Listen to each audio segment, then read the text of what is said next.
তো চলুন আজকে আমরা নবম দশম শ্রেণীর হিসাব বিজ্ঞানের প্রয়োজনীয়তা গুরুত্ব আলোচনা করি বা সেগুলো একটু পড়ে দেখি।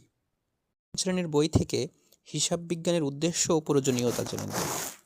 যথাযথ হিসাব না রাখলে প্রতিষ্ঠানের ভালো ও খারাপ দিকগুলো জানা যাবে না। সঠিকভাবে হিসাব সংরক্ষণের মাধ্যমে ব্যক্তি ও প্রতিষ্ঠানের ব্যয় নিয়ন্ত্রণ করে অপচয় রোধ এবং আর্থিক সচ্ছলতা অর্জন করা সম্ভব। অর্থাৎ সুন্দর, সুশৃঙ্খল ও মিতব্যয়ী জীবন গঠনের জন্য হিসাব বিজ্ঞানের উদ্দেশ্য ও প্রয়োজনীয়তা গুরুত্ব অপরিসীম। হিসাব বিজ্ঞানের সর্বপ্রথম উদ্দেশ্য লেনদেন সমূহকে সুনির্দিষ্ট পদ্ধতিতে হিসাবের বইতে লিপিবদ্ধ করা, আর অন্যতম প্রধান উদ্দেশ্য হলো আর্থিক ফলাফল ও আর্থিক অবস্থা নিরূপণ করা। লাভ ক্ষতি নির্ণয়ের মাধ্যমে ব্যবসায়ের গতি প্রকৃতি সহ প্রতিষ্ঠানের সম্পদ, দায় ও মালিকানা সত্ত্বের পরিমাণ সম্পর্কে পূর্ণাঙ্গ তথ্য পাওয়া যায়।